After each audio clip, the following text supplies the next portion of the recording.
Como é que foi sua primeira experiência quando você conheceu o Bolsonaro? Eu vi você falando lá num podcast, inclusive, que foi incrível, muito bom aquela entrevista, muito boa aquela entrevista. Entrevista não, Renato né? 38. Aquela conversa que você teve com o 38 lá aí nos Estados Unidos. Eu queria que você falasse para nossa audiência como é que foi o seu encontro com o Bolsonaro, porque eu vejo isso claramente há muito tempo já. O Bolsonaro, ele se coloca muito como vítima, né? Impressionante. Ele, não sei, ele quer aparecer para as pessoas como injustiçado. Ele apareceu para você da primeira vez, você disse que ele chorou. Queria que você falasse isso mais uma vez. O Bolsonaro, a primeira vez, o que acontece? Não tinha ninguém em volta dele, não havia ninguém. E o Onyx Lorenzoni conheceu uma apresentação que eu e meu irmão estávamos fazendo sobre previdência, que a gente queria fazer um programa de capitalização, não ser o atual sistema. A gente conseguiu colocar as contas em ordem, as contas estavam em ordem, mesmo porque 25% da economia que houve foi combate à fraude, que depois foi relaxado com a volta do Centrão ao governo e agora com o PT destampou. Mas o ponto principal é o seguinte, não havia ninguém ao lado do Bolsonaro, o Onyx conheceu a gente, 2 professores de direita, ele se encantou, começou a conversar, falou, vamos bater um papo? Falei, mas muito radical esse cara, escuta ele no YouTube, escuta o que ele está falando. Eu falei, tá bom, vamos conversar. A gente foi conversar, eu tinha um sentimento que a gente estava perdendo o país, que talvez até eu tivesse que sair do Brasil, acredite se quiser. E o que acabou acontecendo é que na conversa fluiu. Na conversa falou, é sério isso aqui? Você realmente quer arrumar o Brasil? É para combater a corrupção? Não vai ter Centrão? Ele falava assim, se eu for eleito, eu perco meu mandato, eu estou indo por tudo ou nada. Tanto é que eu não estou indo para a reeleição, não quero mais ser deputado. A gente vai para enfrentar o sistema. Falou assim, olhando no meu olho. Estava eu, meu irmão, o Eduardo Bolsonaro e o Onyx só na sala. Daí eu e meu irmão, a gente entregou o cartão de apresentação, esse cartão de tipo professor, cartão de business, né, de negócio. Sim. Ele olhou o professor universitário e falou, se for sério mesmo, se for para resolver o país, sem corrupção, sem sacanagem, para enfrentar, a gente está junto na briga, a gente vai junto, vai por tudo ou nada. Estamos contigo. Porque a gente vai colocar nossas famílias em risco. Ele falou, a minha já está. Eu sei, a sua já está, a minha não está, a minha está protegida, mas se for para ir para a briga para arrumar o país, eu topo. Daí ele falou uma frase que toda vez que escutar, corra, porque depois eu escutei outras vezes. Dou minha palavra de honra militar. Eu escutei outros generais falando isso, toda vez não é cumprida. Fala, corre, bicho, não aceito.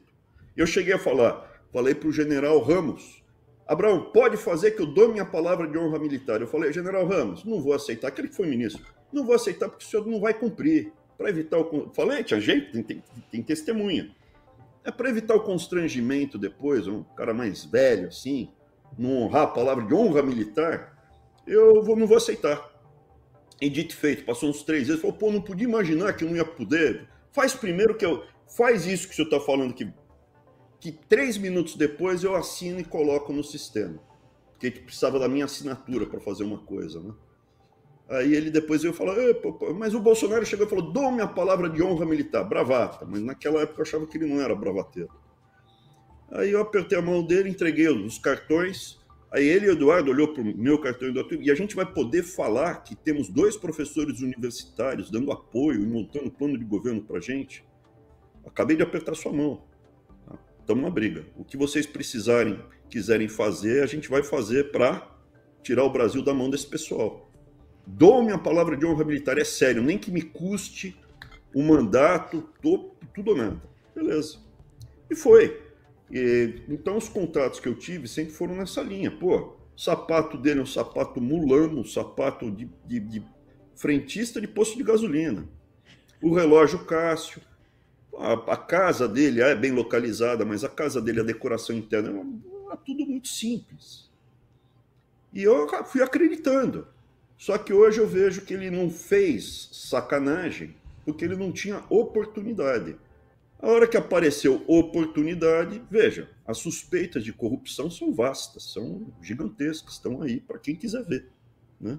Evidentemente, ele tem direito a se defender. A justiça brasileira hoje não tem um único corrupto no Brasil. Se eu chamar alguém de corrupto hoje no Brasil, não tem um preso. Sérgio Cabral hoje é inocentado, está livre. O pezão do Rio de Janeiro foi preso, foi eleito agora. O Lula está na presidência. Então eu falo, é corrupto.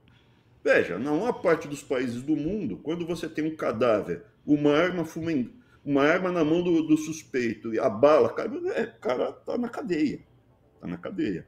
No Brasil, não. Então, ele é suspeito. É suspeito. Toda a riqueza que foi amealhada em 2, 3 anos, os sinais exteriores de riqueza dele, é minha praia. Mercado financeiro, mercado de capitais. Eu estimo que uma família que viva como a família Bolsonaro tem pelo menos 500 milhões de reais de patrimônio para viver naquele estilo. Então, eu não consigo acreditar que ele seja uma pessoa honesta. Não consigo mais acreditar que ele seja uma pessoa honesta. Burro, eu afirmo que ele não é. Ele não é burro. Eu estava escutando antes do programa, ele não é burro, ele não é racista. Bolsonaro não é racista. Bolsonaro não é nazista. Bolsonaro... Fascista, não ele não tem essas características. Agora, veja, eu estou vendo um monte de outros sinais que me impedem que eu acredite que ele não se corrompeu. Veja, com quem ele anda? Quando ele pôde, por que ele não andava antes? Porque ele era desprezado. Isso eu cheguei a ver, porque eu fiquei 2 anos antes da eleição com ele. Eu cheguei a ver como ele era desprezado pelas lideranças do Centrão. O Centrão, ninguém acreditava que ele ia ganhar quando a gente começou. Os líderes do Centrão não falavam com ele. Ele nunca teve oportunidade de sentar à mesa. E quando ele começou a ser recebido pelo pessoal do Centrão, e isso foi no começo da presidência, no começo do governo dele, eu vi um deslumbramento muito forte dele. A mulher dele, a Michele, nunca participou da campanha, eu nunca tinha visto. Eu vi uma vez só a Michele. Quando eu estava lá, chamei, estava na casa dele e tal, precisava comer alguma coisa, você viu lá. Cara, ela não participava da campanha, ela foi aparecer já deslumbrada na transição. Então houve um deslumbramento muito grande.